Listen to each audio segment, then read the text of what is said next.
Donc, je passe la parole à présent au groupe parlementaire MPP. Ouais, vous attendez à ce que ce soit Burkinlum, MPP. Comme ça, il faut slalomer. Excellence, Monsieur le Premier ministre, moi c'est Tapsoba Alexandre, président du groupe parlementaire MPP. Je voudrais d'abord féliciter Monsieur le Premier ministre pour son discours très sincère, concis et précis. Et aussi un discours plein d'espoir, malgré les difficultés que nous connaissons. Cependant, les députés du groupe parlementaire ont des clarifications et je vais passer la parole au député Libassirou.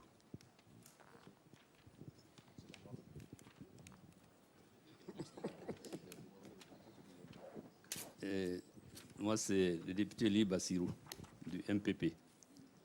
Excellence, Monsieur le Premier ministre, tout d'abord, je voudrais vous féliciter pour la clarté de votre document, son esprit synthétique, mais également l'annexe que vous avez bien joint à la littérature qui nous permet, nous députés, de faire un lien entre ce que vous avez dit et les statistiques qui sont disponibles.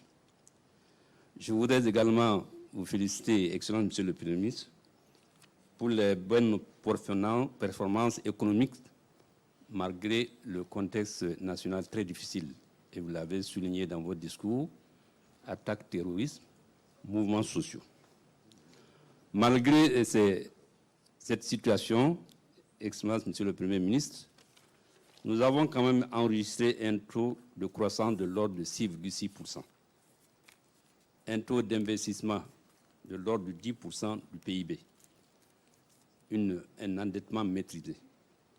Excellence, Monsieur le Premier ministre, au regard de ces résultats, j'encourage le gouvernement à poursuivre ses efforts afin que nous atteignions les objectifs du PNDS. Je vous remercie.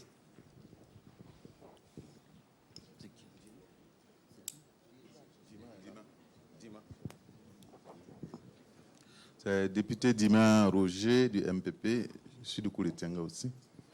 Alors, je vais m'intéresser à la question de santé. Monsieur le Premier ministre, la politique sanitaire tient compte de plusieurs facteurs, les ressources humaines bien formées, les infrastructures rationnellement réparties, la disponibilité des intrants. Alors, nous constatons bien sûr à travers les annexes que les indicateurs de santé se portent très très bien. Alors, malgré tout, permettez-moi de vous poser des questions, notamment par rapport aux ressources humaines. Quelle politique proposez-vous pour, bien sûr, couvrir les formations sanitaires en ressources humaines qualifiées, pour tenir compte, bien sûr, des mutations que vous avez proposées, c'est-à-dire transformation de certains CSPS en CM. Alors, il fallait, bien sûr, du personnel qualifié pour accompagner cette politique-là. Alors, quelles dispositions prenez-vous pour aussi donner des équipements adaptés à ce personnel? Parce que, comme je dis, si vous avez du personnel qui n'ont pas d'équipement pour les investigations, alors vous n'avez pas ajouté une plus-value, bien sûr, aux qualités de soins. Et malgré, bien sûr, toutes les adversités, alors, la gratuité des soins, effectivement, occupe une place importante dans le programme du président. Alors, dans l'application, il y a bien sûr des interprétations mitigées. Alors, notamment dans bien sûr le fonctionnement, la mise en disponibilité, bien sûr, des médicaments et des réactifs qui sont en rupture. Que comptez-vous, bien sûr, faire pour éviter, pour pas faire au mieux cette politique de la santé, de la gratuité des soins pour la population cible? Quand une question bien précise, s'il y a effectivement un cas avéré d'obstruction ou de sabotage entre griffes causé par un agent dans la mise en œuvre, bien sûr, de la politique sanitaire. Qu'est-ce que vous réservez, bien sûr, à des situations comme ça? Je prends le cas, l'exemple du CSPS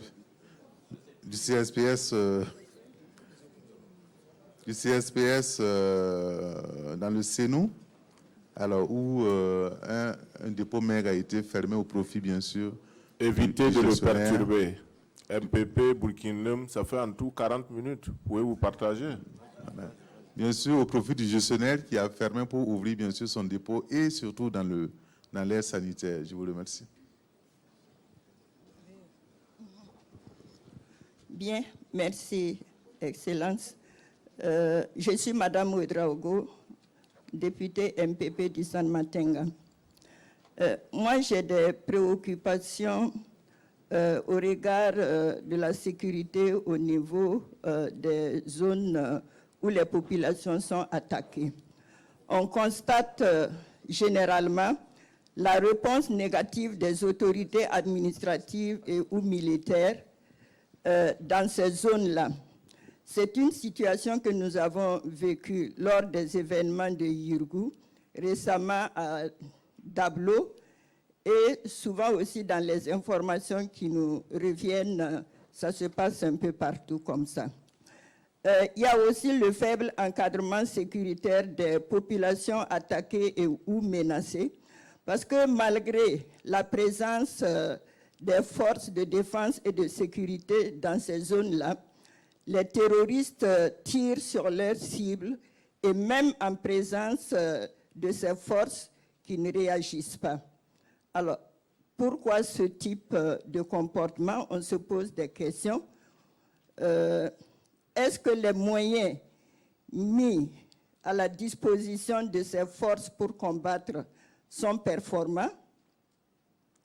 Est-ce que les forces de défense qui sont sur le terrain ont de la motivation qui peuvent galvaniser en tout cas leur travail? Ça, c'est des questions qu'on se pose. Et moi, en tant que député, je voudrais qu'on puisse nous expliquer pourquoi ça se passe comme ça. Merci. Merci Nawatara. Excellence, après avoir reçu les félicitations de toute l'opposition, ce qui est rare pour ne pas les souligner, je me fais le devoir, en tout cas, de vous encourager. Parce qu'en effet, du courage, il en faut. Tempête sécuritaire, tempête sociale, il faut avoir une bonne dose de courage et de clairvoyance pour tenir la barre comme vous le faites. Donc, ma préoccupation, c'est donc sur la sécurité. Nous avons ici décrété l'état d'urgence. Beaucoup de mesures ont été prises. Et au passage, en tout cas, et il faut le dire, je félicite nos forces armées pour ce qui est fait sur le terrain. Mais pour certaines zones, je pense que l'état d'urgence n'est pas suffisant. À mon avis, il faut clairement déclarer une certaine ligne, zone de guerre, afin que ce soit vraiment la loi militaire qui prévale là-bas pour, comme on dit, pouvoir renvoyer ces gens d'où ils viennent. Je veux aussi, lié à la sécurité, poser la question des camps de réfugiés. Vous avez parlé des réfugiés, mais aujourd'hui, est-ce qu'un certain nombre de camps de réfugiés ne sont pas des zones poreuses qui permettent vraiment l'infiltration? Quand je regarde surtout le côté du Soum, où les attaques sont beaucoup plus récurrentes et rayonnent un peu vers le BAM et puis maintenant, donc j'allais dire le San Matenga. Alors, mon deuxième point, c'est sur la justice qui aujourd'hui, c'est le ventre mou de notre État. Et je rappelle que c'était un indicateur qui était déjà rouge avant l'insurrection et qui a été, en tout cas, j'allais dire, des facteurs qui, en tout cas, a occasionné l'insurrection. Et aujourd'hui, la justice continue d'être le ventre mou. Dans le modèle de justice que nous avons choisi, nous en retrouvons à une situation où les populations se lamentent, le gouvernement lui-même se lamente. Qui va régler la question? Est-ce que ce modèle dont nous sommes enfermés dedans, on va pouvoir le tenir au regard de tout ce qui a été dit ici? Aujourd'hui, je peux dire que les dossiers les tiroirs ne contiennent plus les dossiers. Les tiroirs débordent. Les dossiers sont certainement à terre et dans la rue. Et c'est ça qui impacte aussi l'incivisme, le manque de cohésion. Ça joue là-dessus parce que les citoyens tentent de faire justice eux-mêmes, de régler les choses par eux-mêmes. Par voie de trucs, de conséquences, je pense aussi la lutte contre, la corruption qui est inscrite dans votre agenda, mais ça prend un coup tant que les questions de justice ne sont pas réglées. Pour terminer, pour cet exercice, j'avais une suggestion à faire. Comme c'est connu, il y a une période bien précise de l'année où vous venez à l'Assemblée ici pour faire l'état de la nation. Est-ce que les membres de votre gouvernement ne peuvent pas, un mois au plus tard, chacun en ce qui les concerne, produire un rapport qui permette à l'opinion et à tout le monde de voir ce qu'ils ont fait durant l'année? Je vous remercie. Merci, Excellence, Monsieur le Président, Excellence, Monsieur le Premier ministre. Je m'en voudrais de ne pas relever le caractère concis de votre propos de ce matin et je vous en félicite. Ce qui m'a amené du même coup à faire une saisine globale et instantanée de son contenu. Me semble-t-il que nous sommes au seuil d'une fatalité cyclique de l'histoire de notre pays dont personne ne peut présager la fin, sinon que de nous préparer à une guerre d'usure.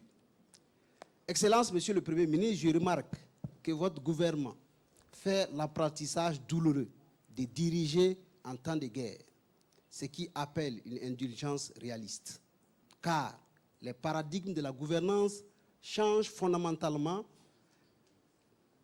selon que nous sommes en temps de paix ou en temps de guerre.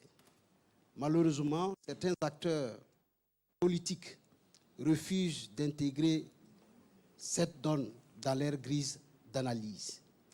Excellence, Monsieur le Premier ministre, autant nous louons la bravoure de nos FDS pour le sacrifice suprême qu'ils consentent pour que le Burkina Faso soit debout, autant nous ne devons pas perdre de vue la nécessité de minimiser les bavures pour avoir l'adhésion des populations, ce qui est indispensable à nos opérations militaires sur le terrain. Ceci étant, j'ai 3 questions. Il vous reste 20 minutes.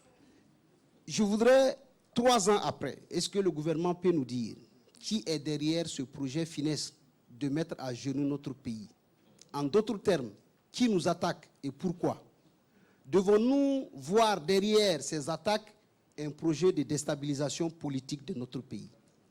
Deuxièmement, qu'en est-il de l'application effective de la décision du chef d'état-major de sévir contre les déserteurs et les FDS qui refusent de combattre sous le prétexte souvent non fondé du nombre et de la puissance de feu de l'ennemi?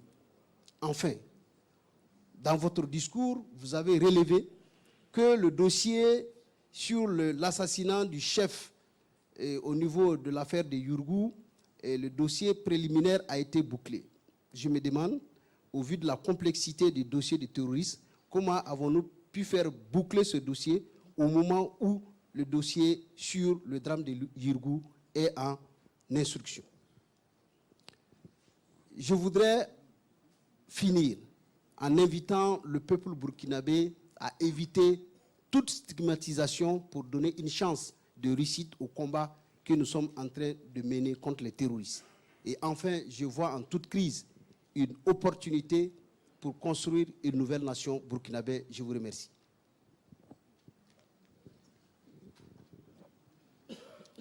Merci.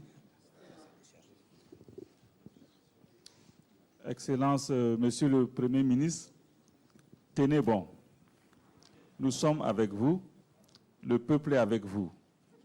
Malgré cette grande insécurité, malgré la fronde sociale, votre discours nous donne espoir. L'espoir que le Burkina continue de garder le cap. Cependant, vu le contexte actuel, est-ce qu'il ne faudrait pas envisager de mettre la question référendaire sur l'adoption de la nouvelle constitution entre parenthèses? Parce que cela s'évalue au bas mot à une quarantaine, voire une cinquantaine de milliards, et nous vous posons la question. Excellence, Monsieur le Premier ministre, le Burkina Faso vient d'entamer le cycle 3 de la décentralisation avec 3 décennies de mise en œuvre. Cependant, les difficultés subsistent, au nombre desquelles l'opérationnalisation effective des transferts de compétences et de ressources aux collectivités. Qu'en est-il du taux de transfert actuel du budget qui, la cible, c'est 20% pour 2020. Quelles sont les dispositions concrètes que compte prendre votre gouvernement pour un transfert effectif des blocs de compétences pour impulser un véritable développement économique local? Parlons de la corvée zéro corvée d'eau. Nous voyons que des efforts sont faits dans la réalisation de nouveaux forages. L'objectif risque d'être atteint, en tout cas, est en passe d'être atteint. Cependant, zéro corvée d'eau signifie que la corvée a disparu. Faire un nouveau forage ne fait pas disparaître la corvée, elle diminue la corvée. L'idée, c'est de faire des adductions d'eau potable, le robinet dans les cours de chaque famille pour aider les femmes, parce qu'elles peuvent passer 2-4 heures, même autour d'un forage. Alors, quand on regarde ces chiffres, il n'est pas, excusez-moi l'expression, il n'est pas encore bon. Alors, que faire? Un autre serpent de mer, l'aéroport de Doncin. À quand l'aéroport de Doncin? Et aussi, à quand la fin du déficit énergétique? Nous sommes en période de chaleur. C'est vrai qu'il y a eu moins de délestage cette année. Félicitations. Mais c'est bon, mais ce n'est pas arrivé. Je vous remercie. Bon courage. Excellence, Monsieur le Premier ministre, nous saluons les efforts de construction d'amphis, de salles de classe et de bureaux dans nos universités au Burkina Faso. Le nouveau bitume de l'université de Ouagadougou va probablement permettre aux usagers de patauger moins dans la boue. Mais je voudrais rejoindre ici le député Aoué pour dire à quand la normalisation des années. Élise Thiombiano, épouse Ilboudo. Alors, ma deuxième question, Monsieur le Premier ministre, c'est dire aussi que nous saluons les efforts pour le bien-être, ce qui a guidé le retrait des enfants de la rue. Quelles difficultés de mise en œuvre et quelles sont les perspectives? Nous assistons également à un phénomène, c'est le développement des enfants microbes. Quelle est la situation au Burkina Faso? Quelles sont les mesures qui sont prises pour éviter de vivre les problèmes que certaines villes voisines vivent aujourd'hui? Monsieur le Premier ministre, avec la prolifération des compagnies d'exploitation minière, le patrimoine archéologique burkinabé est menacé car pulvérisé sur les sites, engloutissant notre patrimoine culturel préhistorique et proto-historique. Quelles mesures sont prises lorsqu'on sait que ni l'archéologie préventive ni l'archéologie de sauvetage sont développées dans notre pays? Je vous remercie. Merci. Monsieur le Premier ministre, dans le cadre de la modernisation de l'administration, vous avez monsieur, moi c'est le député Bougouma Bourema. Vous avez évoqué un certain nombre d'éléments qui nous rassurent, en tout cas dans le cadre de la modernisation de l'administration. Cependant, je voudrais savoir ce qui est fait pour maintenir d'abord les agents même à leur lieu de travail, dans le respect des heures légales même de travail. Parce que on nous avait parlé d'un système électronique de contrôle. Bon, on ne sait pas à quel niveau, en tout cas, se trouve la faisabilité de ce système. Ensuite, le gouvernement a décidé, en Conseil des ministres, procéder à un contrôle des diplômes des agents de l'État. Je voudrais savoir si le processus est engagé et comment le gouvernement va s'y prendre. Je vous remercie. Merci, Excellence Monsieur le Président de l'Assemblée nationale. Monsieur le Premier ministre, mon nom c'est Thibaut Jean-Paul Tapsoba. Excellence Monsieur le Premier ministre, s'il y a un élément qui a retenu mon attention dans votre discours, c'est votre appel à la trêve sociale. Et j'espère que tous les acteurs ont également attendu cet appel et que les jours à venir, cette trêve sociale sera derrière nous. Cette fronde sociale, plutôt, sera derrière nous. Certaines de mes préoccupations étaient déjà prises en compte, notamment ma question concernant l'aéroport de Doncin, mais je vais quand même ajouter à quand le premier vol. En 2016, l'Assemblée nationale a conduit un travail exceptionnel, apprécié de tous à travers l'enquête parlementaire sur le foncier urbain. Des recommandations ont été transmises à l'exécutif. Certaines de ces recommandations sont en train d'être mises en œuvre. Cependant, Monsieur le Premier ministre, pouvez-vous nous donner des précisions sur la mise en œuvre effective de la recommandation qui porte sur l'engagement de poursuites judiciaires sur les fautifs? Aussi, nous voyons aujourd'hui que des interventions sur des plateformes, des réseaux sociaux, incitent à la violence, appellent et incitent au trouble à l'ordre public, aussi à la prolifération de fausses informations ou les fake news, et la mise à nu des positions de nos FDS. Monsieur le Premier ministre, à quand le renforcement du dispositif réglementaire à l'adoption d'un texte spécifique aux réseaux sociaux? Merci. Député Alpha Ousmane. Merci, bien Excellence, pour donc ce discours prononcé sur la situation de notre État. Je me réjouis aujourd'hui de voir que tout le monde parle sécurité. Or, il y a 2 ans, lorsqu'on tuait des conseillers municipaux, lorsqu'on tuait des personnes proches du régime en place, certaines personnes disaient « Ouf, ça les apprendra ». Donc je me réjouis aujourd'hui de voir que tout le monde parle sécurité, parce que sans sécurité, nous sommes liquidés. Et pour ça, je voudrais qu'on s'accorde sur quelque chose. S'il vous plaît. Il faudrait qu'on s'accorde sur quelque chose, qu'on s'entraide, qu'on s'unisse. Parce que lorsque vous regardez les champs où ces gens-là opèrent, y compris Ouagadougou, bien sûr, on parcourt des kilomètres pour y arriver. Il faut obligatoirement qu'en plus de nos forces de défense et de sécurité, en plus de nos agents des fonctions, etc., que nous, la population, surtout les autorités politiques locales, les autorités coutumières et religieuses, s'imprègnent de cette histoire. Pourquoi? Parce que le silence observé est vraiment effrayant. Lorsque on attaque un village, 1 minute, l'armée est là, où ils sont, ils disparaissent. On dit, mais on ne comprend pas, il y a une complicité. Il faut qu'on remédie à cela.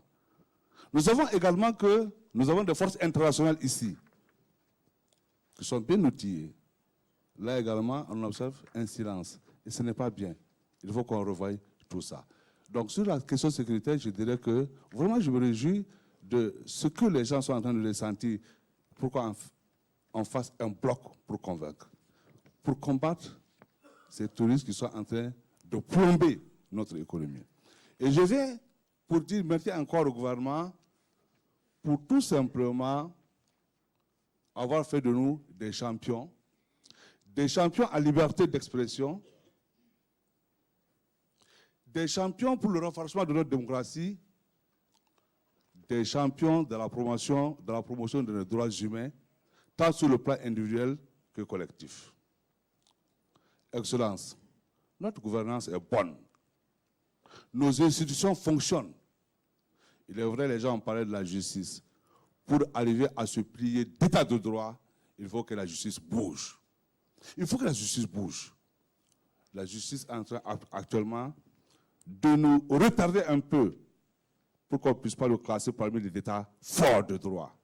Parce qu'effectivement, plus de 3000 personnes détenues, ça ne va pas bien. Et donc, Excellence, Monsieur le Premier ministre, toujours dans ce que vous êtes en train de faire, on ne peut que vous remercier. Parce que nous avons un budget fiable. Notre budget est fondé sur, est orienté sur des politiques publiques. Ça, c'est une bonne chose. L'exécution du budget est contrôlée. Dans le rapport, ça se sent. Les rapports sont faits et transmis. Par contre, il serait bon que notre gouvernement laisse ces questions d'oralité. Il faut qu'on arrive à transcrire, c'est valable également pour la députation, pour les députés, pour l'Assemblée nationale, que tout ce que nous faisons, qu'on puisse transcrire. Nous faisons trop de bonnes choses, mais qui n'ont jamais été effectivement transcrites. Excellence, merci. Merci, parce que malgré ce qui se passe, nous avons de l'eau. Les enfants de rue trouvent des foyers. Les DPI sont circonscrits et bien gérés. Les réfugiés qui viennent avec leur ordre de malheur sont bien gérés. Encore merci à votre gouvernement. Merci, merci, merci. Mais je voudrais dire au PAN, au président de l'Assemblée nationale, à son Excellence, Monsieur le Premier ministre, que lorsque vous travaillez en tant qu'homme honnête, naturellement honnête, si vous travaillez avec des hypocrites, Wallah billah, si vous ne faites pas attention, vous êtes liquidé. Donc faites beaucoup attention. Merci. Merci, c'est bon. Monsieur le Premier ministre, il s'adresse au Premier ministre. Moi, je ne prends jamais les conseils d'un peul. Je pense que vous devriez les prendre en considération. Et moi, je m'appelle Tamboura Ousseni. Excellence, Monsieur le ministre. Encore.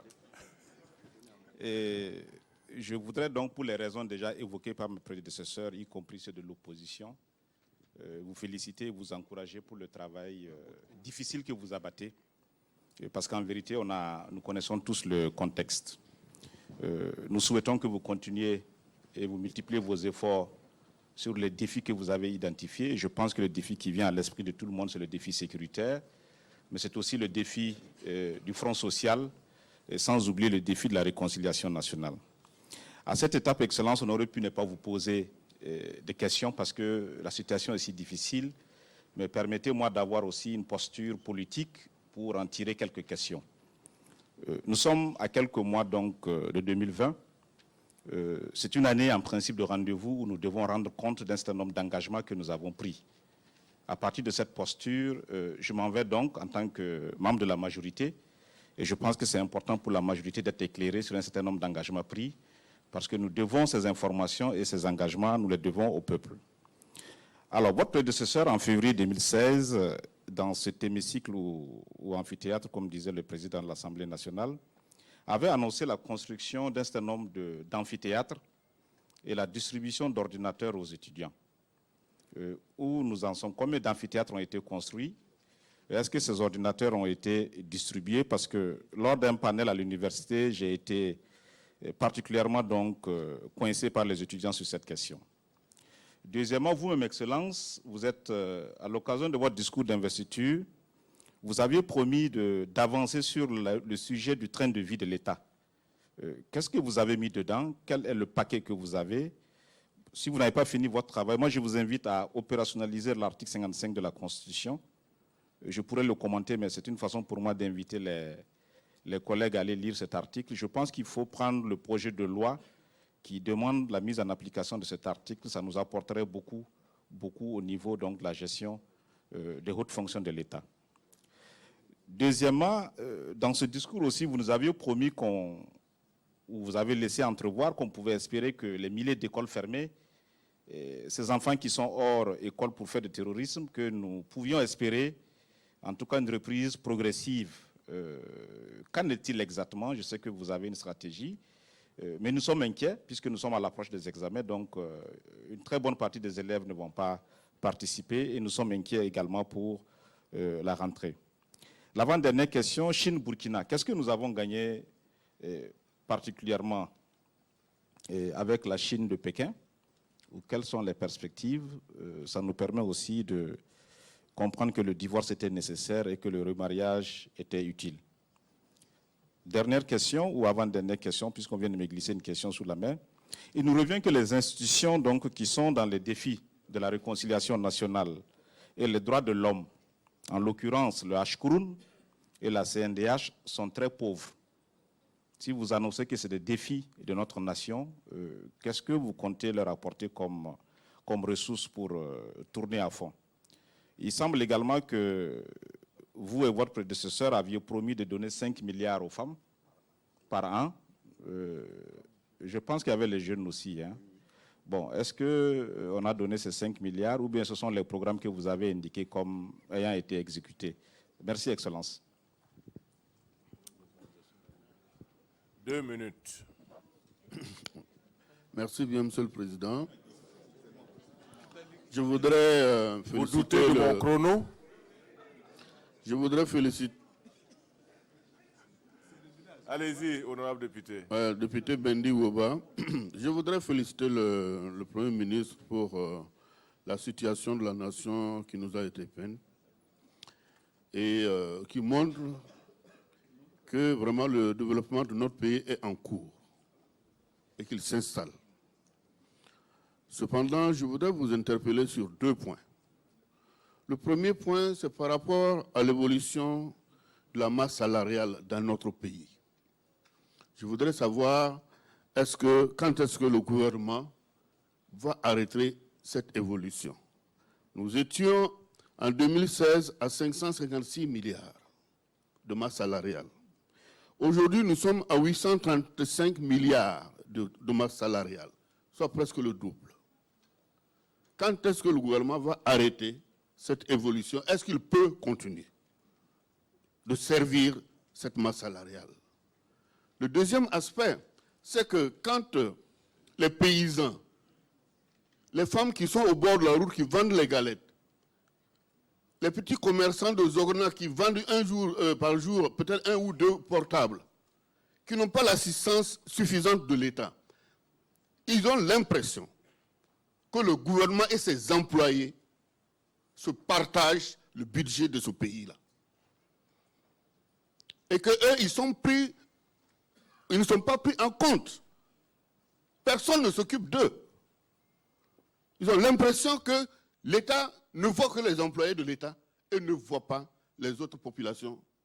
Quand bien même il y a des efforts qui sont faits pour subventionner les intrants, etc., etc. Donc, Excellence, Monsieur le Premier ministre, il faut qu'on revoie un peu notre système au niveau de l'investissement pour permettre au secteur productif un accompagnement pour permettre de régénérer les ressources.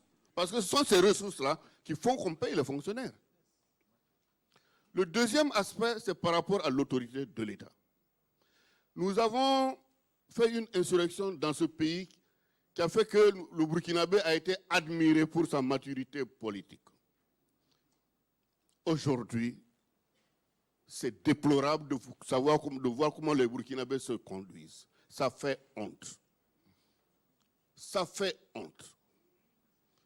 Quand est-ce que nous allons nous remettre aux valeurs traditionnelles, aux valeurs de nos parents, pour ne pas rester dans cet incivisme chronique dans laquelle nous plongeons?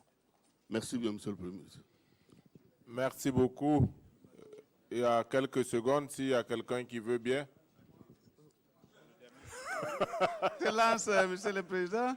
Monsieur le Président du groupe MPP, il y a Yaya qui demande... Non, l'UNIR PS va m'accorder, en plus de ce que vous m'accordez, quelques secondes supplémentaires, je suppose. Vous nous donnez 1 minute. Bon, allez-y très rapidement. Très bien, merci, Monsieur le Président. Je voudrais me féliciter du discours de son Excellence, Monsieur le Premier ministre. Ça a été beaucoup salué par les uns et les autres. Saluer vraiment la sagesse des interventions d'aujourd'hui. C'est un discours, voilà, clarté, engagement, sincérité, et puis qui crée l'espoir. Sincérité, parce que bon, vous n'allez pas péremptoirement déclarer qu'en 2019, ça va être zéro délestage. Bon. Aussi l'État, cette photographie-là, l'État, c'est d'abord c'est une entité politique qui est d'un territoire. Qu'est-ce qu'il en est? Hein? De population, des territoires délimités, hein? Et d'un pouvoir institutionnalisé qui a autorité, dont parlait l'honorable Bendi.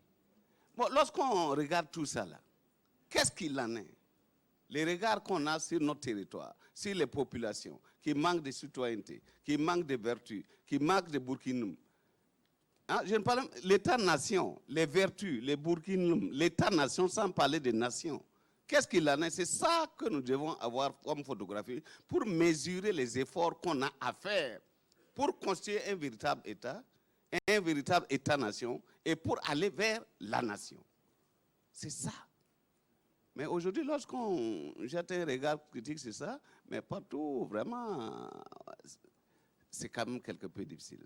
Il y a des difficultés. Alors, la trêve sociale. Le député Semboro a demandé, bon, oui, la trêve sociale, mais il ne s'agit pas de décret, c'est pas un décret, c'est pas une déclaration comme ça, c'est une discussion.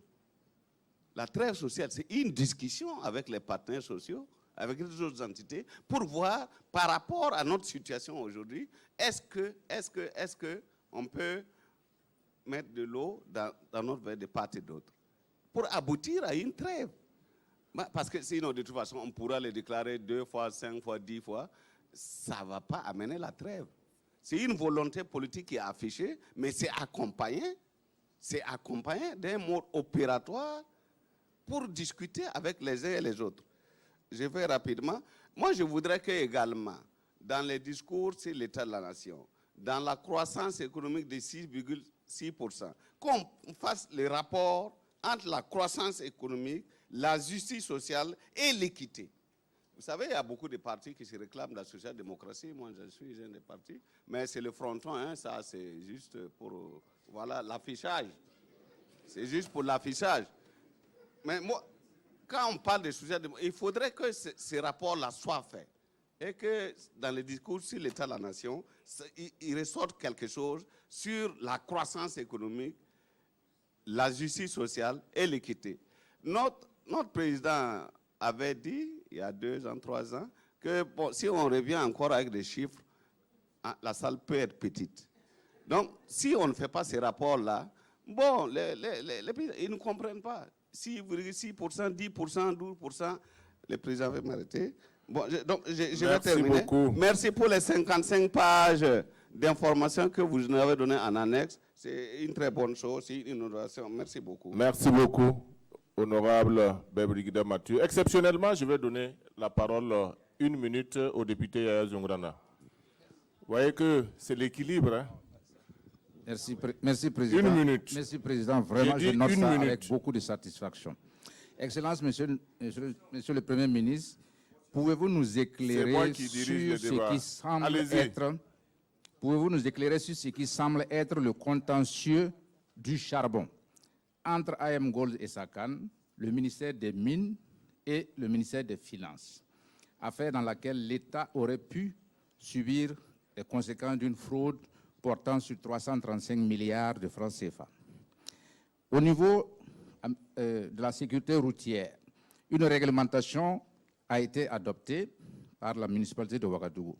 Nous constatons que de 16h à 22h et de 5h du matin à 7h du matin, ce sont des heures interdites à la circulation pour les poids lourds.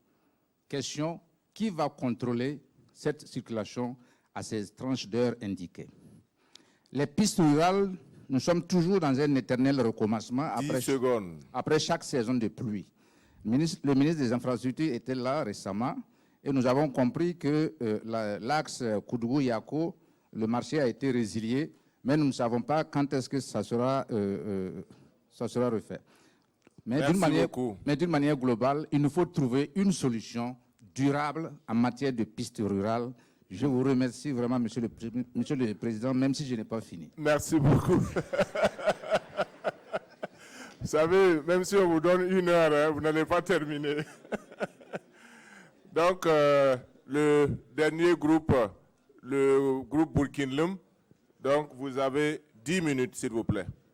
Merci, Monsieur le Président. Top chrono. Je vais tout de suite donner la parole à mes collègues avant de revenir personnellement sur mes préoccupations. Allez-y rapidement. Merci. Moi, c'est député Sanfoua Lidou. Excellence, Monsieur le Premier ministre, si mes souvenirs sont exacts, depuis l'avènement de la 4e République, alors même que des citoyens ont été assassinés, créant souvent une réprobation générale, comme on l'a vu avec le collectif des organisations démocratiques de masse et des partis politiques, on n'a jamais vu les avocats, à travers le barreau et le conseil de l'ordre, protester, à plus forte raison aller en grève ou faire des marches pour exiger le respect de la vie humaine. Monsieur le Premier ministre, comment expliquez-vous l'attitude des avocats qui font un débrayage pour perturber le procès contre le coup d'État quand on sait que la résistance contre ce putsch a été populaire, traduisant l'attachement de notre peuple aux valeurs de la démocratie? N'y a-t-il pas un agenda caché des avocats qui menacent de saisir des juridictions internationales? Enfin, que préconise le gouvernement pour résorber la crise dans le secteur de la justice au grand bonheur des populations? Deuxième question, Excellence, Monsieur le Premier ministre, l'Assemblée nationale a organisé une session extraordinaire en septembre 2018, exclusivement consacrée à la sécurité. Des recommandations fortes ont sanctionné cette session et le rapport même a été remis au chef de l'État. À ce jour, pouvez-vous faire à la représentation nationale l'état de mise en œuvre de ces recommandations? Merci.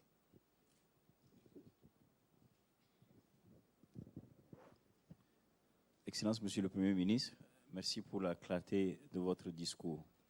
Dans votre discours de politique générale, en février dernier, vous avez déclaré, je cite, « Le constat est que les Burkinabés demeurent inquiets et insatisfaits de leur vécu quotidien pour des raisons qui tiennent principalement à la dégradation de la sécurité intérieure, à l'effritement de la cohésion sociale, à une gouvernance jugée défaillante et enfin à la portée limitée des effets et impacts de nos politiques publiques. » Vous avez aussi déclaré dans ce même discours qu'un des axes majeurs, le premier axe majeur de votre politique, c'est le devoir de relever les défis sécuritaires.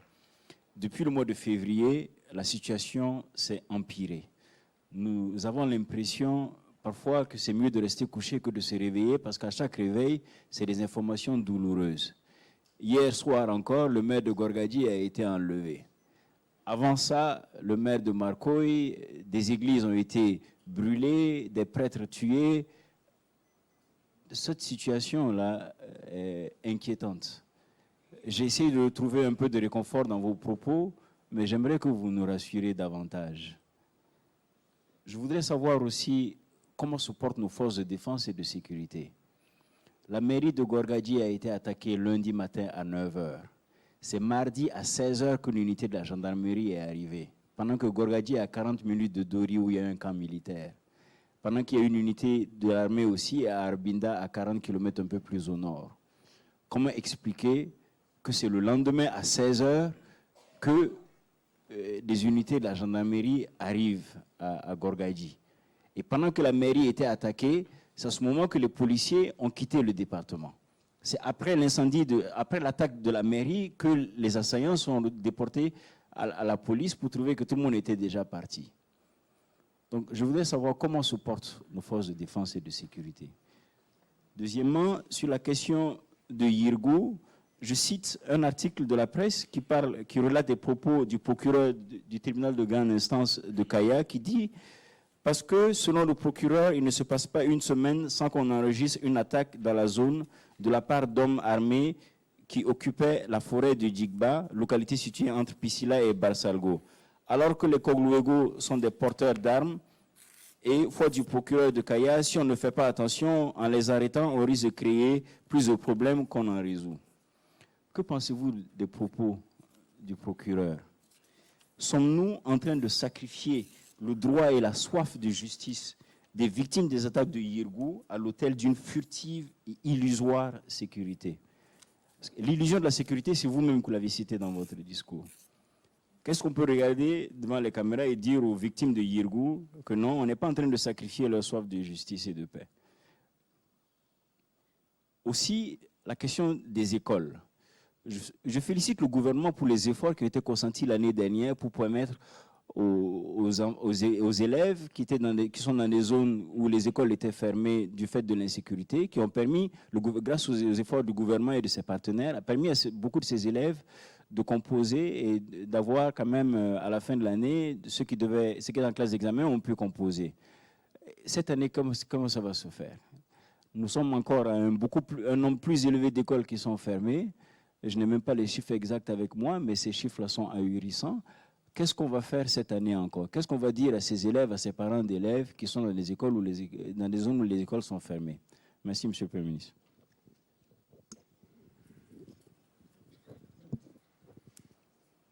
Michel Badiara. Excellence, Monsieur le Premier ministre. Député. Michel Badiara. Député de UNIR-PS Bourguilim. Excellence, Monsieur le Premier ministre, je ne voudrais pas douter des chiffres évoqués dans votre discours en ce qui concerne la transformation des CSPS, des chefs-lieux de communes, en CM. Mais la réalité du terrain laisse planer les doutes. En effet, si la réalisation de ces infrastructures sanitaires est effective, le fonctionnement de ces CM demeure non effectif. En témoigne la dizaine de CSPS transformés depuis 2015, dont les portes sont toujours closes. Pouvez-vous nous donner la cartographie réelle des CM dont vous avez fait cas qui fonctionnent à nos jours? Merci. Député Lankwande Emmanuel, président du groupe parlementaire Bourguilim. Excellence, Monsieur le Premier ministre, lors de votre déclaration de politique générale, vous aviez décliné dans cette même salle les principaux axes qui devraient guider vos actions à la tête du gouvernement. Il s'agit entre autres des réponses à la question sécuritaire, de la cohésion sociale, du dialogue politique.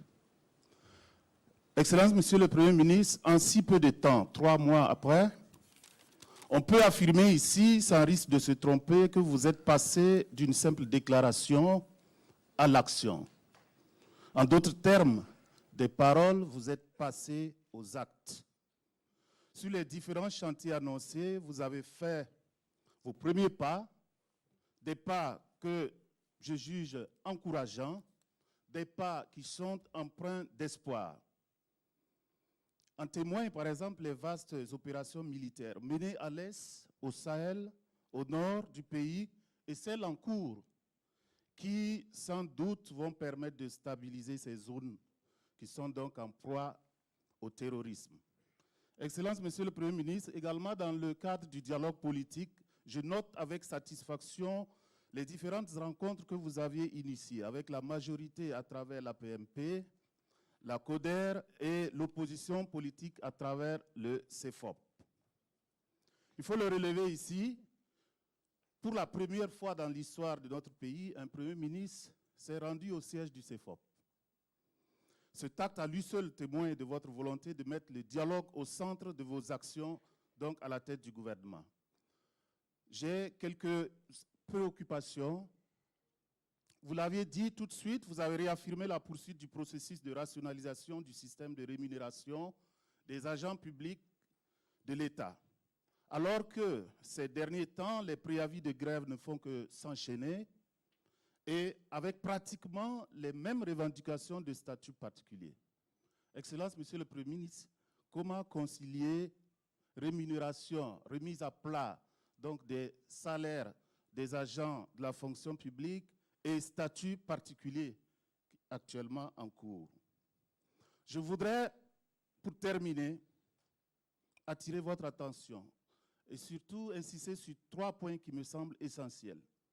C'est la communication politique autour des actions du gouvernement. Parce que, en réalité, nous voyons les progrès sont réels.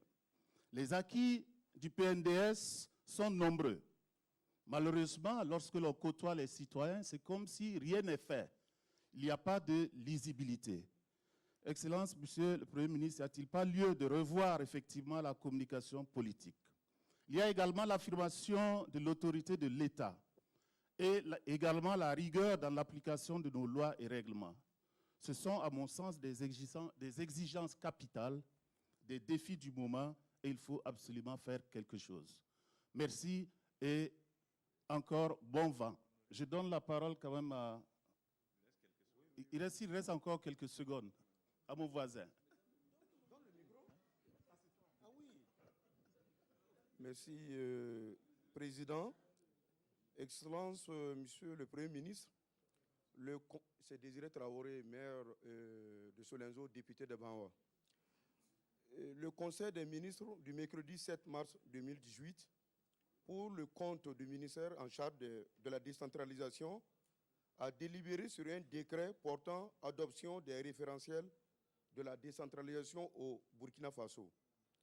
Pouvez-nous nous donner un calendrier clair et précis quant à la mise en œuvre de ces nouveaux référentiels?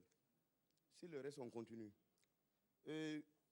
Excellent Monsieur le Premier ministre, dans votre document, page 9, vous dites que l'accessibilité des citoyens aux médias a été accrue grâce à l'installation de 35 stations de diffusion de la télévision numérique de terre, TNT, dont 29 sont opérationnels. Donc un clin d'œil au ministre de l'Énergie. Parmi ces 6 antennes qui ne sont pas opérationnelles, il y a celle de la commune de Solenzo. Donc question, quelles sont les mesures urgentes à prendre? Voilà, c'est Solenzo. Ouais, quelles sont les mesures urgentes à prendre pour rendre opérationnelles les 6 antennes restantes? Merci. Merci. Vous avez épuisé le temps qui vous était imparti. Avant de poursuivre, je voudrais rappeler aux députés que normalement, demain, on avait une séance de questions orales, mais au vu des questions qui ont été posées ici, le député nommé Alphonse, sa question a été prise en compte en ce qui concerne naturellement la cohésion et puis les morts de Yirgou et puis Arbinda. Il y a également la question du député Ouedraogo Maïmouna qui concerne un peu la production cotonnière, et également la question du député Sanouidi Kayaba en ce qui concerne, je crois, la fraude, et le député Nama Baoui dont la question n'a pas été plus ou moins abordée. Je crois que il est question d'un appui financier aux communes. C'est bien ça. Donc, pour faire d'une pierre deux coups, la seule question qui n'a pas été prise en compte, je remets dans tous les cas les questions au Premier ministre, de telle sorte que nous puissions faire des économies d'énergie. Vous voyez, demain, on aura économisé et le temps et l'énergie, bon, aussi bien les finances que, voilà, on est en temps de jeûne. Donc, si vous permettez, Excellence, Monsieur le Premier ministre, on va vous reverser